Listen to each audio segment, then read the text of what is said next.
Olá, eu sou a Ingrid Gerolimic e esse é o programa Brasil no Divã, da Carta Capital.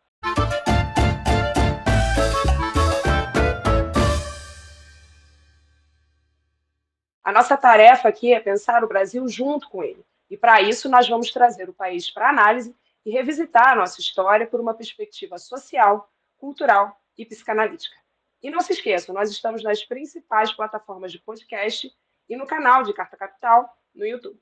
Bom, hoje eu vou conversar com ele, que é jornalista especializado em coberturas internacionais, com passagens por mais de 70 países nos últimos 20 anos, onde ele cruzou aí fronteiras com refugiados, entrevistou vencedores de prêmio Nobel, cobriu eleições, cúpulas de chefes de Estado e etc, etc. Ele também é autor do livro Ao Brasil com Amor, junto com a Juliana Monteiro, que também é escritora e é autor também de outros 5 livros. Jamil Chad, seja muito bem-vindo aqui ao nosso divã. Então, Jamil, eu queria, já aproveitando aqui esse nosso início de conversa, você fez, junto com a Juliana Monteiro, esse livro, que é um livro falando do Brasil, ao Brasil com amor, tratando esse Brasil aí como esse sujeito, né, como essa figura onde você tem aí com quem você tem essa relação de afeto, né, com o país. E a gente está aqui no Brasil no Divã, trazendo o Brasil, né, como nosso, analisando aqui para o nosso divã, justamente para pensar os sintomas sociais desse país que todos nós amamos tanto, né? E aí, uma das tuas falas, eu peguei algumas coisas interessantes que eu fui lendo no livro, e a gente vai, né, trazendo isso aqui ao longo da nossa conversa. Você fala que o Brasil ele não precisa se reencontrar, ele ainda precisa se encontrar, né? Com um país aí com um histórico de tanta desigualdade, tantas questões, né, que a gente vai trazendo, de escravidão, né, e todo tipo de violência simbólica e física no país. Então, fala um pouco sobre isso, começa um pouco para a gente. O que você quis dizer quando você fala que o Brasil precisa se encontrar no lugar de se reencontrar? Olha, antes de mais nada, muito obrigado pelo convite. O divã é um dos meus lugares preferidos de todo jeito, então nada melhor do que essa oportunidade. Deixa eu só colocar num contexto. O livro no fundo, é uma carta de amor ao Brasil, obviamente.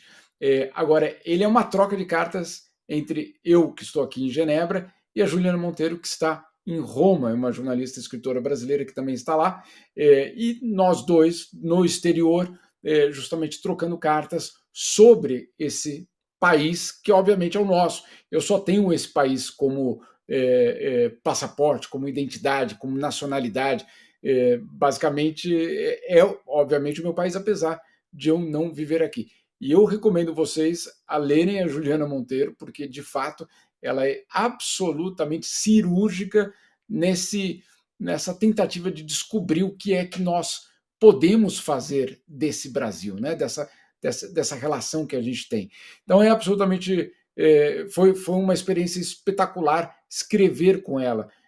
Agora, quando você me pergunta por que essa questão do encontrar e não do reencontrar, primeiro porque a gente não pode falar na volta à normalidade ao Brasil depois desses 4 anos complicados, etc.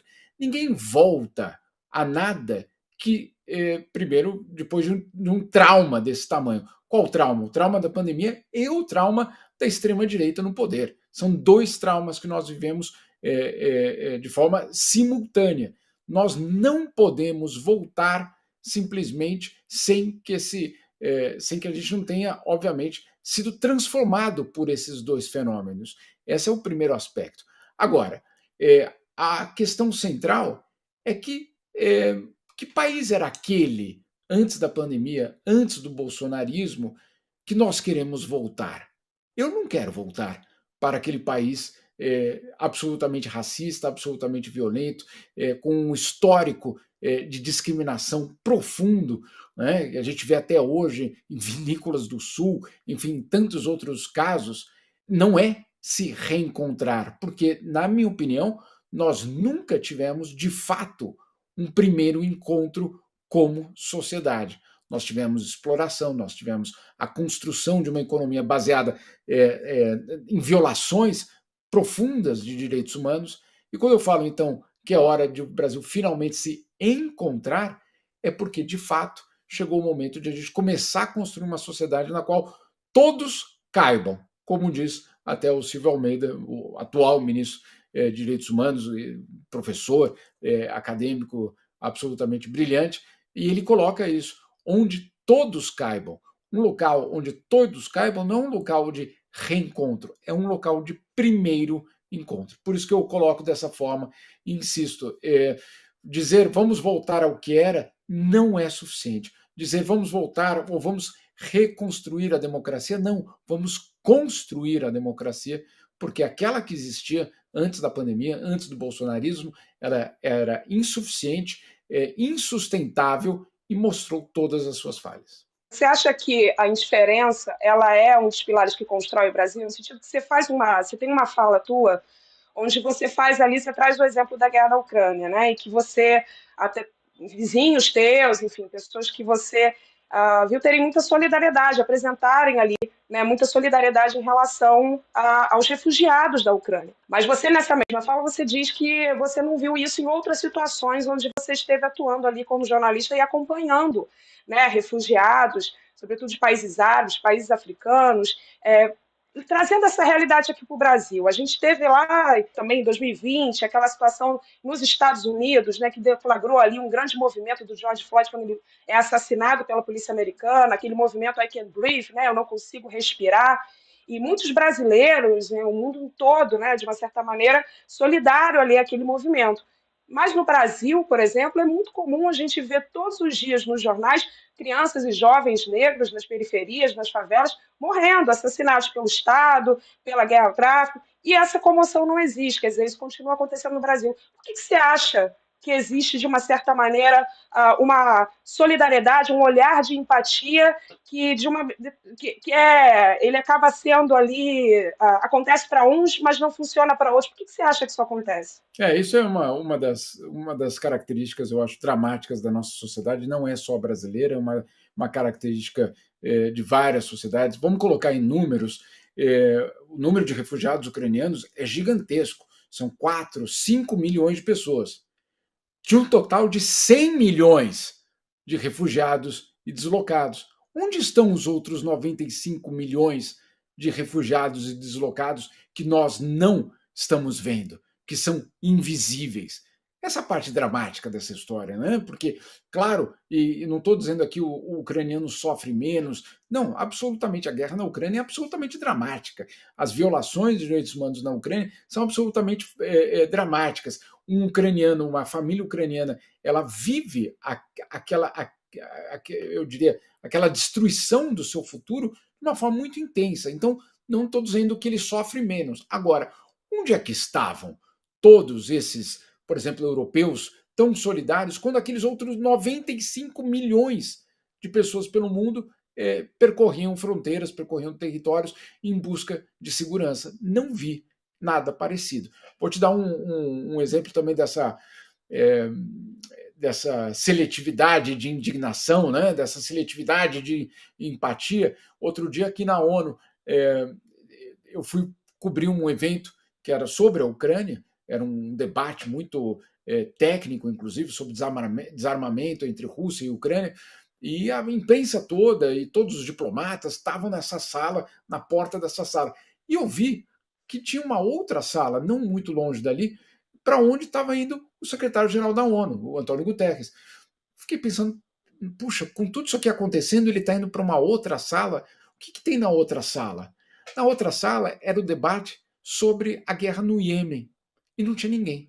Por quê? E em um momento foi, eu acredito que ainda seja, uma das piores crises humanitárias do mundo.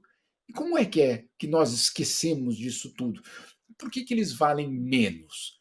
Essa é uma pergunta que a gente precisa fazer todos os dias e que precisa insistir justamente na educação, para que os nossos filhos, para que a próxima geração não olhe apenas para o nome daquele refugiado, para a cor daquele refugiado, para o status social daquele refugiado, mas olhe ele como um ser humano, porque aquele que foge do Haiti foge pelo mesmo motivo que foge do Sudão do Sul, da Síria ou de qualquer outro lugar. Essa seletividade é talvez uma das grandes hipocrisias mundiais hoje. Pois é, você tem. A gente tem falado aqui com figuras muito interessantes que falam sobre a história do Brasil, Inaê Lopes, Gessé Souza, que traz muito essa perspectiva do racismo como algo que é estrutural na sociedade brasileira, um racismo científico, no sentido de que é um projeto das elites para que se permaneça nesse estado de desigualdade, de estruturação de uma sociedade a partir dessa estrutura desigual. E você, na tua fala, também você traz o ódio como um projeto político. Né? Você fala do ódio de uma maneira estratégica, organizadora de uma determinada, não só estrutura social, mas de um projeto político que culminou, inclusive, com o crescimento da extrema-direita no Brasil. Fala um pouco sobre isso, dessa relação do ódio, como você vê o ódio como um projeto? No livro nós trazemos isso também de uma forma muito clara, mas de uma forma geral, o livro foi lançado antes da eleição, mas na eleição também ficou muito evidente tudo isso, inclusive depois da eleição. O ódio é um instrumento político. O ódio ele serve para mobilizar. Ele tem a capacidade de fazer você sentir algum tipo de relação com os outros que também sentem ódio vamos dizer assim, pelo mesmo alvo, e ao mesmo tempo cria um sentido de comunidade. O problema é que cria uma comunidade que não constrói, ela destrói. E, obviamente, aquele que chega ao poder com base no instrumento do ódio, ele governa, no final das contas, um país dilacerado, um país dividido, um país que se odeia. E aí perde qualquer tipo de propósito quando você justamente chega ao poder dividindo, rompendo aquela sociedade. Então, é uma estratégia de poder, mas não é uma estratégia de governo. E essa é a diferença.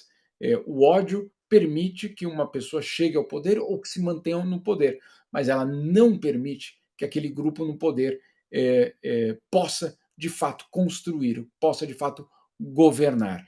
O ódio e a criação de um inimigo, muitas vezes imaginário, ele faz parte do projeto de extrema-direita. Ele é um dos instrumentos que a gente vê na Hungria, na Polônia, nos Estados Unidos, do Donald Trump, em tantos outros lugares onde a extrema-direita ou chegou ao poder ou tem uma influência muito grande. Eu também conto uma historinha bastante curiosa. Eu fui recebido uma vez em Budapeste por uma espécie de chefe de gabinete do Orbán, do Viktor Orbán, do primeiro-ministro. E ele queria, obviamente, me dizer, né, eu também estava muito interessado em ouvi-lo, como é que ele justificava todo aquele projeto iliberal, um projeto que minava a democracia. E ele, num momento da fala, ele falou, não, porque você sabe que nós estamos sendo ameaçados. Por quem? Ele, como assim você não sabe por quem? Eu falei, não sei. Por quem? O senhor podia me explicar? Ele falou, por todos. Não, como por todos? Quem é que está ameaçando hoje a tua sobrevivência em plena Europa, com o estado de bem-estar social dentro da União Europeia? Aí eu lancei, o senhor está falando dos muçulmanos? Ele falou, também. Eu falei, não, também? Então quem mais? Também tem os comunistas. Bom, então os comunistas estão aliados aos islâmicos. Enfim, o que eu quero dizer com isso? É, obviamente, uma construção. Era, obviamente, um discurso que não tinha nenhuma relação com a realidade daquele país ou daquela sociedade. Aqui do lado, eu tô em Genebra, mas aqui do lado, no lado francês da fronteira, basicamente a área rural da França, muito distante das grandes cidades, de Lyon, de Marseille, de Paris. É um local muito rural. E na eleição, que a Marine Le Pen foi muito bem, inclusive, eu fui passear por essa região, peguei o carro, fui passear para conhecer, porque era ali era um dos, vamos dizer assim, dos currais eleitorais mais importantes da extrema-direita. E eu me lembro que eu parei num vilarejo e tinha um carpinteiro, era jovem, devia ter uns 30 anos, trabalhando na loja dele, e eu perguntei para ele, me apresentei, etc., expliquei, ele falou, eu voto na Marine Le Pen. Imagina só o cenário, é a base dos Alpes, então um lugar espetacularmente bonito, tudo absolutamente perfeito, as vaquinhas, os chalés, problema social, eu brinco, era eu, né? O problema social da região era eu. Então, assim, não havia nenhum tipo de problema social, não havia nenhum tipo de nem de trânsito, nem de imigração, nada. E eu perguntei para ele por que ele votava na Marine Le Pen. E ele dizia, porque eu estou com medo. Medo do quê? De eventualmente ser alvo de um atentado. De quem? Aqui? Como? Né? Ah, não, mas um dia eu posso ir para Paris, e um dia eu posso pegar um metrô, e um dia nesse metrô eu posso ser alvo de um atentado. Então, esse medo e esse ódio, ele chega até onde o risco não existe. Mais um exemplo só, perdão por me alongar nisso, mas eu acho que é extremamente relevante para a gente entender esse mecanismo. Aqui na Suíça, há muitos anos, isso já faz uns 10 anos, houve uma votação popular. Aqui nós temos aí 4, 5 vezes por ano votações, plebiscitos, referendos, absolutamente tudo, até a renovação da igreja local aqui, a gente recebe o voto para você votar se sim ou não. E aí tinha uma votação que foi muito simbólica naquele momento, que era a população suíça autoriza ou não a construção de minaretes, ou seja, aquelas torres das mesquitas. Né? Na Suíça toda, naquele momento, só existiam 2 minaretes. 2. Um em Zurique e um outro aqui em Genebra. E o minarete nem podia ser, como nos países árabes, extremamente alto. Ele só pode ter a altura do próprio edifício. Ou seja, ele nem aparecia. Por que existia um minarete em algum momento nesses países árabes? Para chamar para a oração. Então ele tinha que ser mais alto do que todos. No caso da Suíça, não. Olha só o resultado da eleição. Em todas as cidades onde não existia um minarete, o veto ao minarete ganhou. Nas cidades onde o minarete já existia, como Genebra e Zurique, perdeu. Ou seja, as pessoas sabiam que aquilo ali não representava risco algum, nem para a cultura suíça e nem para a própria, vamos dizer assim, a cenografia aqui do país, do perfeito, chalés, etc. Não fazia a mínima diferença. Então vamos lá, de novo. O ódio, essa construção do perigo do outro, da ameaça, é um instrumento de poder. Não é por isso que ninguém é governado. Ele é governado por outros motivos, por uma construção de um projeto político. Mas esse ódio é o que permite que esses grupos cheguem ao poder. Eu gosto muito dessas ilustrações, dessas histórias que você traz, Jamil, porque justamente é o tema do nosso debate aqui, né? A gente está tentando entender por que esse país elegeu um presidente como Bolsonaro, porque a gente teve um crescimento exponencial da extrema-direita e que continua essa extrema-direita no país, é por isso que é tão importante a gente continuar fazendo esse tipo de debate, conversa, para tentar entender essa psique, esse inconsciente, né? Coletiva, que de uma certa maneira leva as pessoas ao medo e o medo leva ao ódio. Então, são sentimentos que são irracionais, eles não são construídos dentro de um campo do racional. E aí vem um outro assunto que eu quero tratar com você, que são as fake news. Aí você tem até uma fala, peguei uma fala tua que você diz: a avalanche de desinformação é um desafio existencial para a democracia. E aí eu quero pegar um ponto que é o seguinte: as fake news, elas não estão no campo só daquilo, como a gente está falando aqui, do concreto, do racional, porque a gente ouviu várias fake news que eram completamente absurdas. Se você for olhar ali, né, se você for fazer uma análise, tentar fazer essa análise pela via do racional, a gente falha, a gente vai falhar como a gente falhou muitas vezes por tentar entender o porquê que uma grande parte da população acreditava em coisas tão absolutamente estapafúrdias, né? E aí vem eu acho que isso que você trouxe, essas histórias que você trouxe, falam muito bem, dialogam muito bem com isso. O medo, né, o medo do novo, e aí vem todos os movimentos que vão fazendo também o mundo mudar, né, tanto do ponto de vista do feminismo, dos movimentos LGBTQIA+, dos movimentos antirracismo, ou seja, o mundo está, de uma certa maneira, mudando, mas, ao mesmo tempo, ele está mudando dentro ainda de um espectro que é de basicamente de um mundo capitalista, estruturalmente está estruturado, né, nessa ideia que vem muito dos anos 80 também, de um capitalismo neoliberal, das liberdades individuais, ou seja, né, dá uma pretensa ideia de que somos todos livres para fazermos o que quisermos, ao mesmo tempo traz muito forte esse discurso de meritocracia, ou seja, se você não consegue, o problema é seu, esse não é um problema social. E isso, de fato, assusta. Como é que a gente combate as fake news num mundo como esse? Quer dizer, não é só combater a fake news no sentido do que é verdade ou é mentira, mas no sentido daquilo que se quer acreditar para se sentir menos ameaçado por um mundo ameaçador. Né? Qual que é o desafio aí para você, porque sobretudo que você é um jornalista, né, que está aí com tudo nesse desafio, um grande desafio, né? Gigantesco esse desafio. Já que você me permite contar historinhas, eu vou contar mais uma, porque esse desafio é gigante. Por algum erro de alguém, eu fui colocado num grupo de WhatsApp de milionários paulistanos. Deve ser porque eu tenho conta na Suíça. Então eles confundiram com Ana Faria Lima, eles falam, conta na Suíça, etc. Deve ser milionário. Esqueceram só que é jornalista com conta na Suíça, não é? Né? Enfim, não vamos entrar nesse detalhe. Aí, quando eu entendi quem eram aquelas pessoas que estavam ali, eu fiquei em silêncio. Eu pensei, bom, vamos, vamos ver como é que eles operam antes de saberem que tem alguém que pode não ser do mesmo grupo deles aqui nesse grupo de WhatsApp.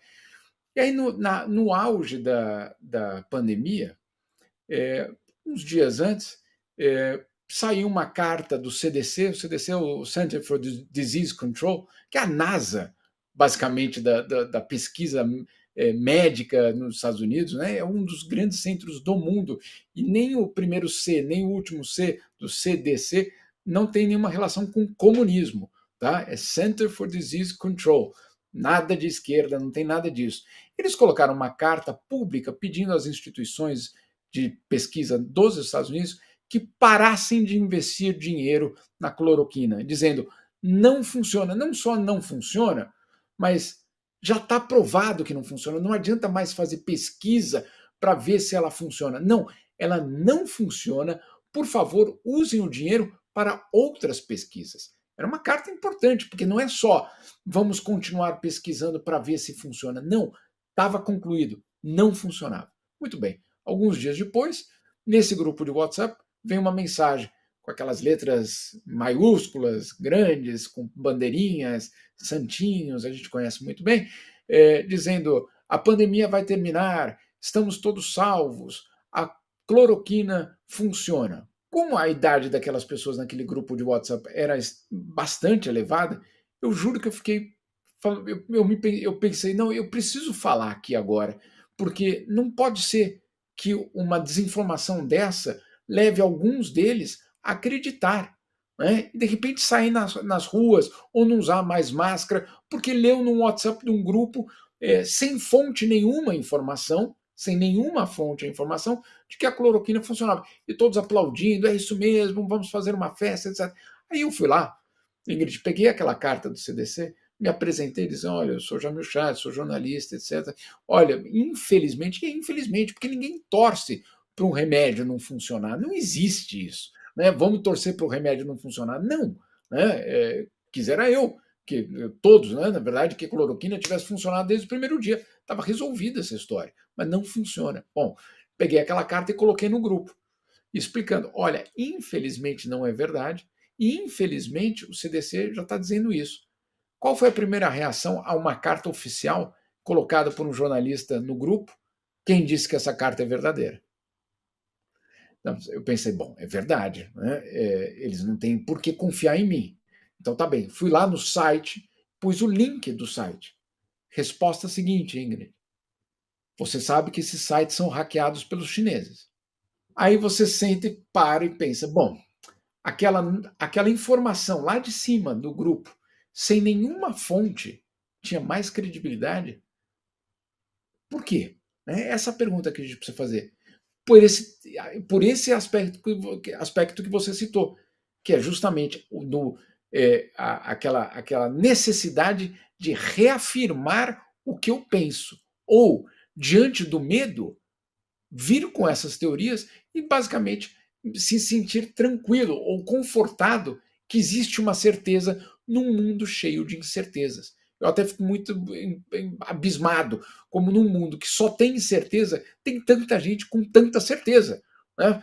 Como assim? Eu nunca sei de nada. Essas pessoas devem dormir muito bem. Né? Eu fico até com inveja, porque devem dormir muito bem sempre. Por que é tão fundamental essa pergunta? Porque justamente essa desinformação, mais uma vez, ela é usada politicamente, ela é manobrada politicamente para criar comunidades, para criar tendências políticas, claro, para transformar isso em voto. Agora, olha só o desafio que nós temos pela frente. É um desafio que não acabou. Não adianta a gente achar que a eleição acabou, agora, ó, ponto final, fake news desapareceu. Não. Olha só o drama. A democracia, ela prevê a eleição, claro. E nessa eleição, ela prevê que quando você e eu formos à urna votar, nós estamos indo em pleno controle das nossas consciências. Eu estou indo votar sabendo por quem eu estou indo votar e sabendo da situação em que nós estamos. Se essa não é a situação, se essa, imagine uma população inteira que passa a acreditar num mundo paralelo que não existe. Ela vai votar não em pleno controle da sua consciência, mas acreditando numa realidade paralela que simplesmente não existe. E aí a pergunta: a democracia, então, foi hackeada com essa avalanche de desinformação? Esse é o tamanho do problema que a gente tem pela frente. Então, e esse não é um problema só brasileiro. O Brexit, a questão catalã na Espanha, outras situações que eram reais, foram, obviamente, alimentadas de um lado e de outro por uma operação dramaticamente bem elaborada, com recursos, com tecnologia, com gente que sabia o que estava fazendo. Então, é fundamental a gente lidar com isso para a gente salvar a própria democracia. Agora, em todos os momentos da história, sempre que veio uma nova forma de comunicação, as leis, os governos, as autoridades, a sociedade levou anos para, de alguma forma, não diria controlar, mas pelo menos garantir que essa nova forma de comunicação estivesse submetida a um interesse maior, que é, no caso nosso, hoje, a própria sobrevivência da democracia. É nesse processo que a gente vai ter de passar agora. Não é fácil, não vai ser fácil, não há consenso, porque tem um risco muito grande. Por exemplo, falar, bom, então, já que o problema é a desinformação, vamos controlar a internet. Tá bem, a gente pode controlar a internet. Mas o que fazem, por exemplo, Arábia Saudita controlando a internet? Vocês, mulheres, talvez não tenham a mesma liberdade de usar como eu teria na Arábia Saudita. Então, controlar significa o que exatamente, dependendo do governo que a gente fale? Então, é tudo isso extremamente complicado, é uma encruzilhada, na verdade, fascinante, mas, ao mesmo tempo, dramática da nossa sociedade. Sinceramente, eu tenho muita preocupação ainda sobre o que vai vir aí pela frente em termos de desinformação e a capacidade das nossas instituições em resistir tudo isso. Então, esse tema é tão espinhoso, assim, você que é alguém que trabalha, sobretudo, com esse pensamento mais global, né, do que está acontecendo com a extrema-direita, não somente no Brasil, mas no mundo todo, a gente vê países, por exemplo, como a Suécia, né, você vê uma boa parte do parlamento hoje sueco invadido, de uma certa maneira, pela extrema-direita, né, em um país com um histórico e uma estrutura, inclusive, que se tem uma importância muito grande no Estado, nas políticas sociais, nas políticas de Estado. Então, como é que você vê por exemplo, essa movimentação? O Lula, quando teve com o Biden recentemente, falou da importância de se criar um movimento global, né, em defesa da democracia, né, que se haja que realmente isso seja visto como algo fundamental para a defesa dos países europeus, dos Estados Unidos, o Brasil, que hoje tem sido um grande celeiro dessa extrema-direita. Como é que você está vendo esse movimento? Isso vai acontecer? E quais são os desafios para que isso realmente aconteça e seja bem sucedido? Né? Quais são os gargalos que você encontra aí, obstáculos para a formação desse movimento? Ingrid, essa é, na verdade, uma pergunta muito complementar à anterior. Por quê? A extrema-direita, ela não é nacional, ela é internacional hoje. Ela dialoga, ela conversa o tempo todo, ela troca experiências, ela tem financiamento cruzado, ou seja, questões de um país são financiadas em outro país, ela é globalizada e ela é muito bem organizada. Nesses últimos 4 anos do governo Bolsonaro, foi curioso porque em alguns momentos eu consegui entrar nas conversas deles, ou em eventos por Zoom, né, que talvez às vezes não eram tão controlados assim, eu consegui o link, então eu pude assistir algumas dessas conversas, Eu fui várias vezes para Budapeste, para os eventos presenciais da extrema-direita, sobre religião, sobre família, que essa palavra é muito bem sequestrada, porque é aquela história, né? Perdão, só para dar um desvio nessa questão da família. Quem é contra a família? Ninguém é contra a família, né? Então, você fala, não, eu sou a favor da família. Não, eu também. Né? Então, assim, é um sequestro muito bem feito de, mais uma vez, um local que a gente se sente seguro, que é a família. O problema, obviamente, é que ele é um sequestro. Ele é um sequestro que tem como objetivo manipular aquele conceito para excluir. Excluir quem? Todos aqueles que não fazem parte daquele modelo único de família, pai, mãe e filhos. Ponto. Então, é um sequestro muito bem feito. Agora, voltando à questão da globalização da extrema-direita. Se a globalização da extrema-direita é uma realidade, as democracias também precisam estar globalizadas no sentido de colaborar e no sentido de criar uma aliança, ainda que informal, para garantir. A ameaça a uma democracia é uma ameaça a todas as democracias hoje. Então, não adianta achar, não, é só uma ameaça lá na América Central, ou lá num país africano, ou lá no Brasil. Não, é uma ameaça hoje às democracias, em qualquer lugar que ela aconteça. Não é por acaso que na eleição brasileira, depois na posse, depois no dia 8 de janeiro, os países democráticos correram para mostrar apoio, porque sabiam que ali não estava em jogo o Lula, não estava em jogo o Lula, eles não estavam preocupados com o personagem Luiz Inácio Lula da Silva. O que eles estavam preocupados era que se a extrema-direita conseguisse romper ou criar uma ruptura num país do tamanho do Brasil, o que seria no resto? Né? O que seria naqueles outros locais onde as instituições são ainda mais vulneráveis do que as nossas? A gente acha que as nossas são extremamente vulneráveis, e é verdade, mas eu posso te dizer, tem país que é difícil você até encontrar a sede das instituições de tão vulneráveis que elas são. Então, foi uma preocupação muito grande. Para lidar com isso, você pode criar alianças, você pode fazer uma regulação da internet, você pode combater a fake news, você pode fazer tudo isso. Mas tem um elemento que você precisa fazer, senão não tem como ganhar o coração e mente dessas pessoas, que é lidar com a desigualdade, que é lidar e dar uma possibilidade de futuro real para todos. Porque enquanto você ainda fala, não, olha, aqui é uma democracia, mas virem-se, então não é. Né? Ou pode ser para alguns, mas não vai ser para todos. E aqueles desiludidos, uma parte vai lutar, vai buscar respostas sociais, vai se filiar a um sindicato, vai fazer algum tipo de movimentação, mas tem uma outra parte que vai dizer: esse sistema político é todo corrupto, eu não quero políticos, odeio políticos, vou eleger um não político. Né? Ou a gente já sabe exatamente essa conversa. Então, o exército de desiludidos de um sistema capitalista desigual é o que alimenta, no fundo, toda essa história.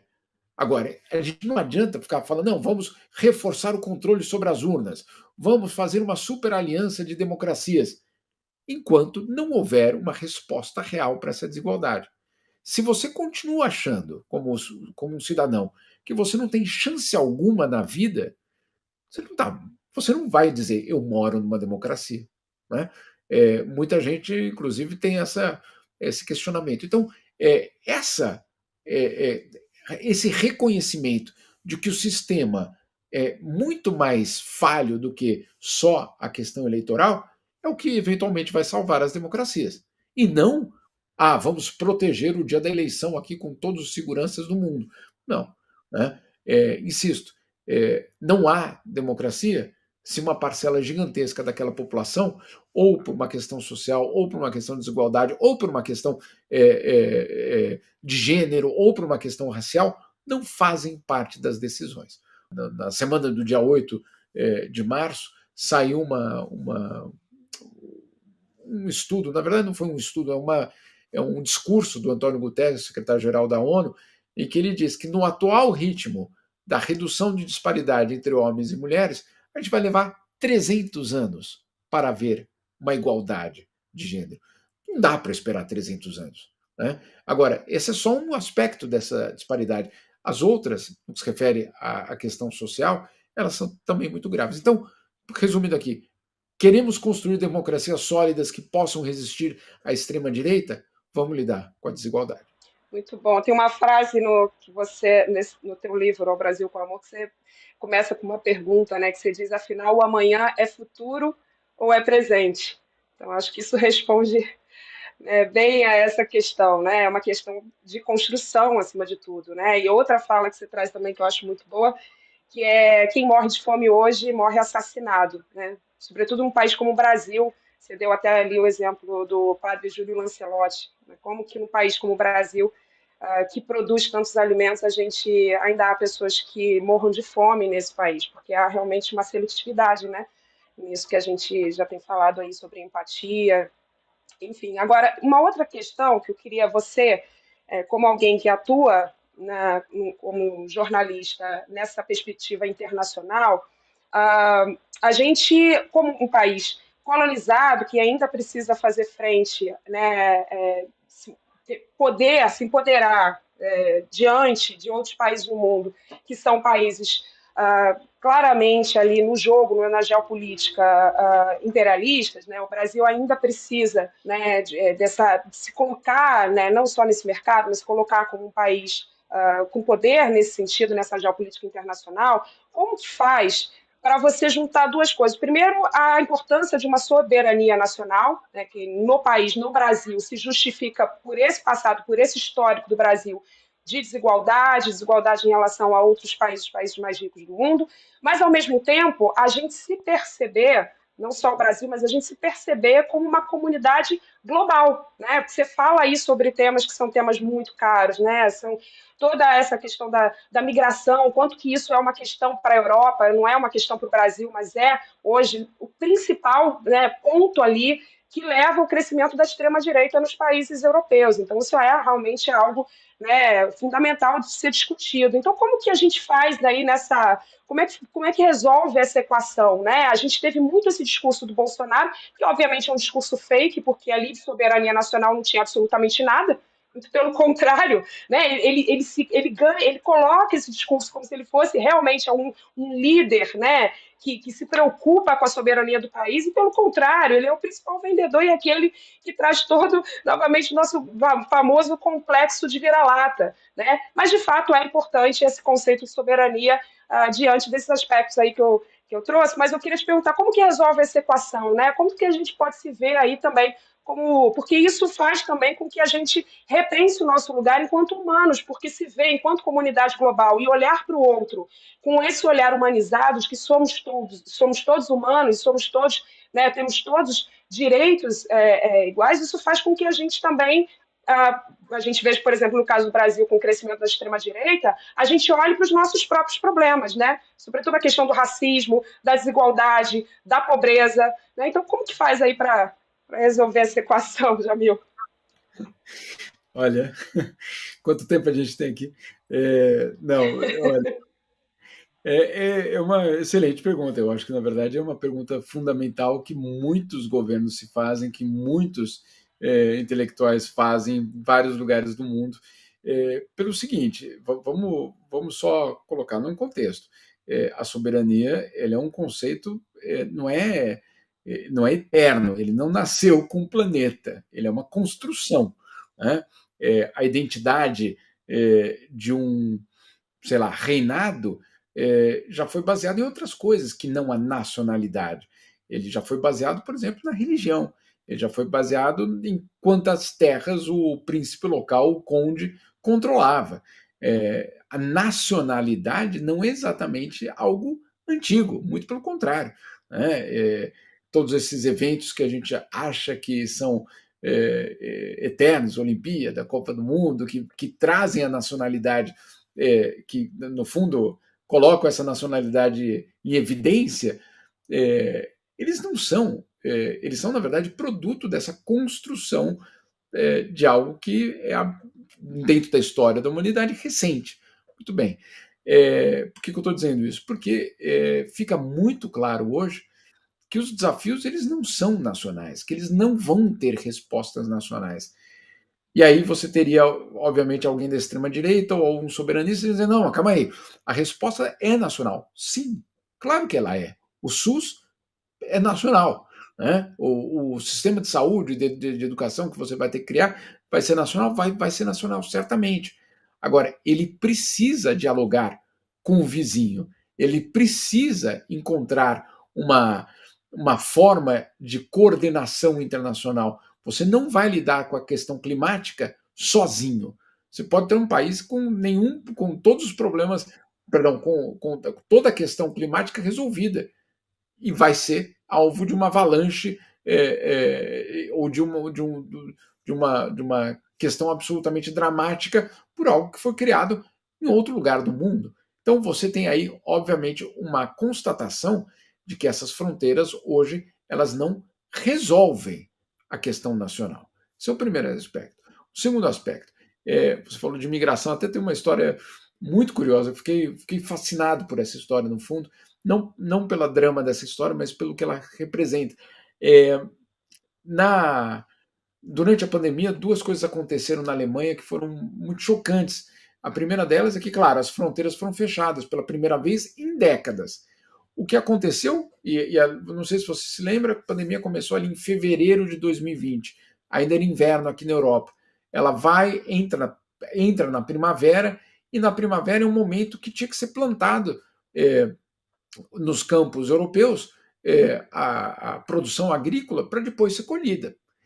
Não tinha gente para plantar porque as fronteiras estavam fechadas. E quem planta são os imigrantes. Aí o que fez o governo da Alemanha?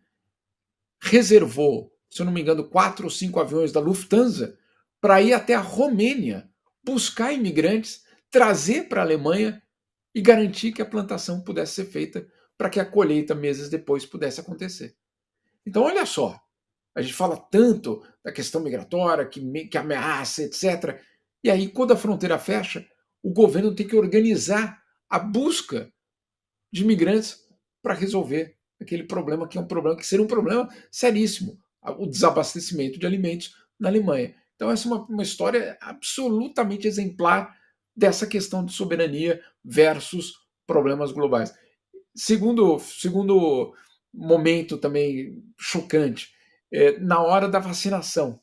Né? Não tinha médicos e enfermeiras suficientes na Alemanha para vacinar toda a população. E aí fizeram um apelo para que os refugiados que fossem enfermeiras ou médicos, que não tinham sido aceitos, olha só, que não tinham sido aceitos pelo sistema médico nacional, porque o seu diploma não é validado, porque o seu diploma é de um país em desenvolvimento e não é igual ao nosso, essas pessoas foram chamadas para se unir ao esforço de vacinação na Alemanha. Agora eu fico pensando, Ingrid, só uma imaginação minha. Você imagina aquele senhor ou aquela senhora ultraconservador que vota na extrema-direita alemã, que na hora que chegou a vacina foi lá buscar a vacina correndo, e aí foi no posto de saúde e um afegão vacinou ele. Né? É muita ironia, né, da história. Mas por que eu estou dizendo isso? Porque a questão da soberania ela não se desfaz porque você dialoga. A questão da soberania de um país, ou das fronteiras, do controle de um país, ela não se evapora porque você aceita que talvez algumas das respostas sejam internacionais. No nosso caso específico do Brasil, o Brasil reafirmaria a soberania dele sobre a Amazônia se aceitasse que o controle do desmatamento deve ser prioridade mundial. E não o contrário. Né? A gente está vendo que justamente quando não houve esse controle, a gente perdeu a soberania sobre o território. Mas perdeu para uma potência estrangeira? Não, perdeu para o crime organizado. Que soberania tinha ali o governo sobre a Amazônia? Nenhum. Né? Vamos ser claros aqui. Agora, a nossa soberania vem justamente dessa opção por controlar, essa opção por colaborar e essa opção por dar respostas conjuntas. Essa essa, vamos dizer assim, a tentativa que se faz de equacionar esse aspecto global com o aspecto da soberania nacional. Complicado? Claro que é, certamente. E vai ter alguém dizendo, puxa, mas era melhor quando a gente estava isolado. Então, quando é que a gente foi isolado? Não me lembro. No fundo, né, é uma construção também, essa ideia. O que aconteceu no Brexit foi uma construção de uma narrativa que a Inglaterra ou o Reino Unido, fora da União Europeia, era mais forte. Quando? Quando ele era um império, não quando ele era só um país ou mais um país dentro da Europa. Né? E agora os britânicos estão descobrindo que não tem, isso aconteceu há poucos meses, não tinha gente para dirigir caminhão.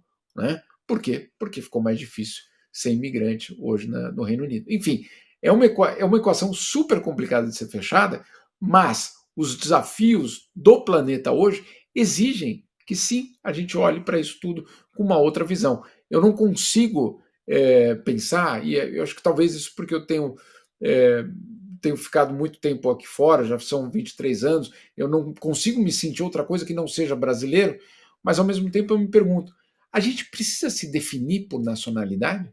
É a única forma que a gente tem de definição de quem nós somos? Eu tenho que ser amigo de todos os brasileiros e todos os brasileiros têm que ser amigos meus? Ou essa não é a questão central? Ou a nacionalidade não é o que liga, no fundo, dois seres humanos?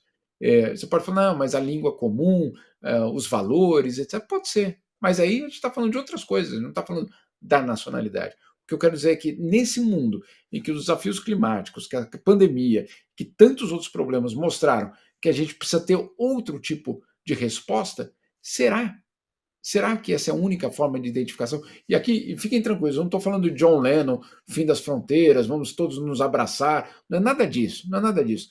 Agora, será que não tem outra forma de construção de respostas que a gente não possa, pelo menos, pensar? Ou a gente vai ter que ficar naquela lógica, eu falo, olímpica, que é o nosso país contra o resto do mundo, que é onde estamos no quadro de medalhas. O que significa exatamente isso? Não sei. Eu, sinceramente, não sei. Não, e a quem atende isso, né? Porque a gente. Aí entrando, você fez uma, agora no final você fez uma brincadeira, não é como John Lennon, talvez não é como essa, talvez uma resposta naíve, ingênua diante dos problemas do mundo, mas eu acho sim que a gente tem que trazer uma discussão que inclusive você coloca no teu livro, que é O Brasil com Amor, que é combater o amor com o ódio. Mas aí, mais uma vez, como que a gente pode pensar, e aí pensando nessa ideia de uma comunidade global e, sobretudo, um senso de uma comunidade, porque comunidade como planeta Terra, porque afinal de contas a gente viu muito bem, né, como que a pandemia pode colocar todos nesse mesmo lugar. É claro que não enfrentamos todos da mesma maneira, porque as desigualdades estão aí para mostrar, né, que cada um, quem teve condições de enfrentar a pandemia num hospital particular é muito diferente de quem está na favela. Mas o fato é que a pandemia atingiu a todos nós e vai continuar atingindo, porque a gente vai ter cada vez mais, a tendência é que, se não cuidar, né, de toda essa problemática, a gente vai continuar tendo outras pandemias e outras problemáticas. Isso atinge, é claro. Mas como pensar, então, no amor de uma maneira revolucionária, o amor como revolução? Porque eu acho que no campo, talvez no campo até da esquerda, se eu posso dizer assim, ou no campo mais progressista, às vezes eu vejo uma certa dificuldade quando você fala em amor, parece que está sendo meio ingênuo, né? Não, mas amor, como é que se combate, né, tudo isso com o amor?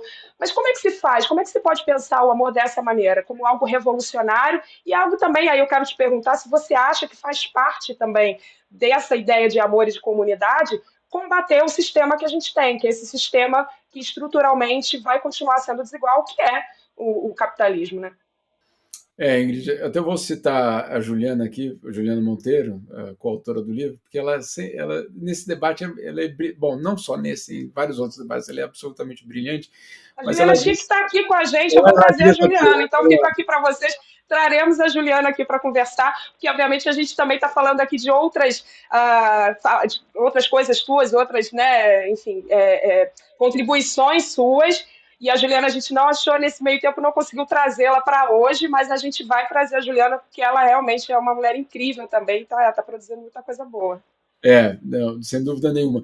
Mas ela diz uma coisa muito pertinente, que em todas essas conversas que a gente teve, principalmente depois do lançamento do livro, não em lives, mas em conversas, inclusive com as pessoas, nos lançamentos, nos eventos, a gente precisava justificar o amor. e não precisava justificar o ódio.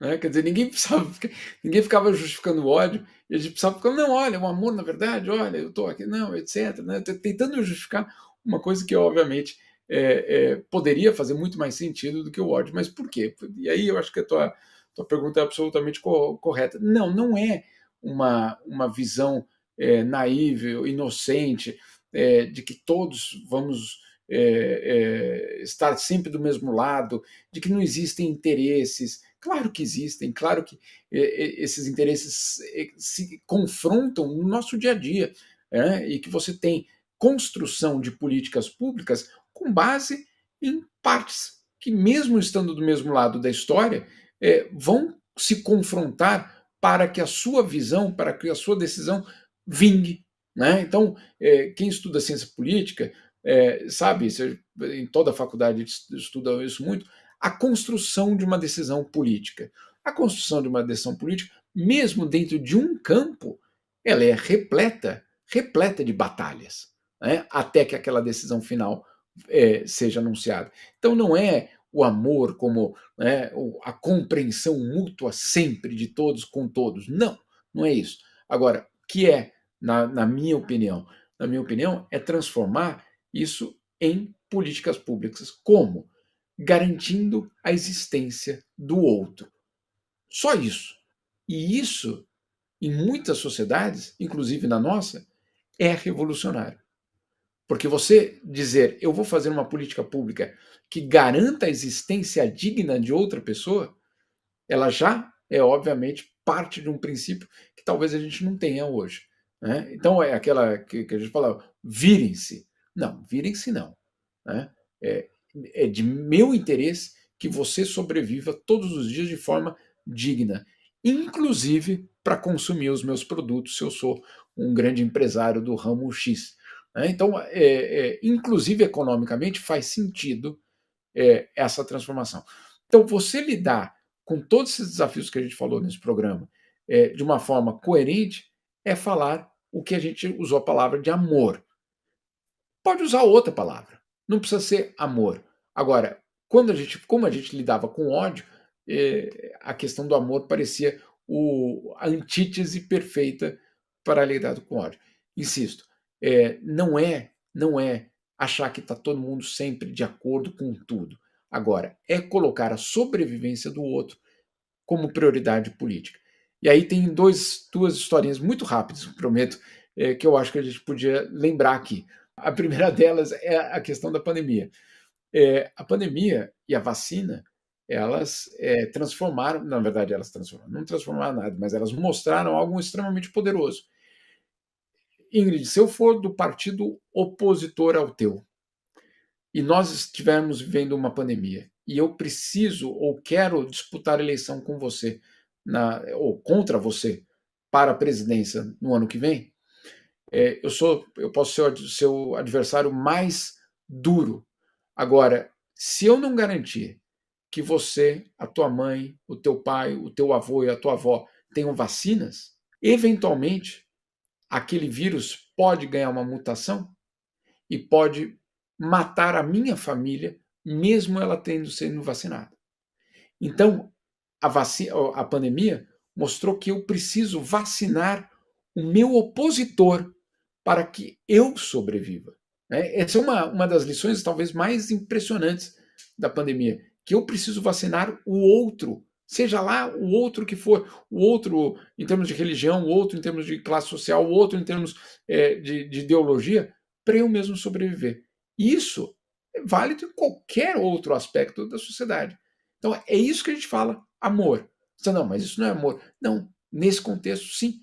Né? Você está transformando políticas públicas na garantia de vida do outro. É só isso que a gente quer dizer quando a gente fala amor. Só isso e tudo isso, porque isso nós não temos ainda. Né? Então esse é o primeiro aspecto. E o segundo aspecto também muito rápido, há uma infinidade de estudos sendo feitos que estão indicando que nas florestas, no meio natural, não é o mais forte que sobrevive, é o que mais coopera que sobrevive. Isso é, obviamente, uma transformação muito grande em relação à manipulação que foi feita do Darwin. Não é o Darwin que fez isso, mas a manipulação, inclusive num período de expansão capitalista, que fazia muito sentido dizer né, a meritocracia, etc., toda aquela história que a gente conhece, você sobrevive porque você é o mais forte, o mais inteligente, etc., o que trabalha, o que quer ganhar na vida, etc. Não, tudo indica que uma floresta rica é uma floresta onde as espécies, inclusive diferentes espécies, colaboram para a sobrevivência. Então, isso é, no fundo, o amor que a gente fala. Muito bom. Eu vou trazer uma historinha muito rápida também, já que você gosta das historinhas e adora também, você é um viajante do mundo. Uma vez eu estava na Jordânia e eu fiquei num deserto com beduínos, que é o povo, né, do deserto, e enfim, eles são grandes sábios do deserto, inclusive já fomos salvos por ele, mas é uma outra história, um outro deserto, eu já fui salva por um beduíno. Mas ele estava me contando uma história de que eles recebem outros beduínos que estão caminhando pelo deserto, nas suas tendas e tudo mais, e recebem esses outros beduínos que estão viajando ali pelo deserto, dão água, dão comida, né, e tratam toda essa cooperação. Fiz até um texto sobre isso, falando sobre cooperação, porque ele me disse exatamente isso que você falou. Eu falei, nossa, vocês são muito hospitaleiros, e que coisa linda isso, né? Está sempre uns ajudando aos outros. E ele disse, para além desse aspecto, a gente faz isso porque a gente só sobrevive no deserto se a gente cooperar. Então, se eu não coopero com eles não cooperarem comigo, a gente não sobrevive no deserto. Então, é sobre isso, é sobre sobrevivência acima de tudo. Né? Se você não consegue olhar o outro com essa empatia através desse olhar, mas que você olhe o outro como aquele que é necessário à sua própria existência, porque nós somos seres sociais, antes de mais nada, e a gente não sobrevive, né, sem o outro. Então, adorei essa tua fala final, e com ela a gente encerra aqui o nosso papo, o nosso Brasil no Divã, com o Jamil Chad, uma aula.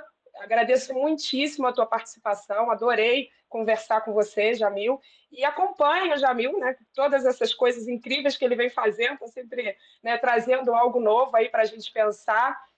Fico muito feliz que você tenha trazido tantas coisas interessantes para a gente pensar aqui também. Como eu disse, é o Brasil no divã, então a gente quer. Não estamos aqui com nenhuma pretensão de trazer respostas, mas pelo menos trazer, né, esses debates que são tão importantes para a gente pensar esse Brasil que precisa se conhecer, como você muito bem disse, ele precisa ainda se conhecer porque ainda é uma etapa anterior, né, a esse reconhecimento que a gente não quer voltar para o que era antes. Então, pessoal, acompanhem Brasil no Divã, toda quinta-feira um episódio novo, às quintas-feiras, 11 horas, no canal de Carta Capital no YouTube e nos principais podcasts também aí em todas as redes sociais. Obrigada.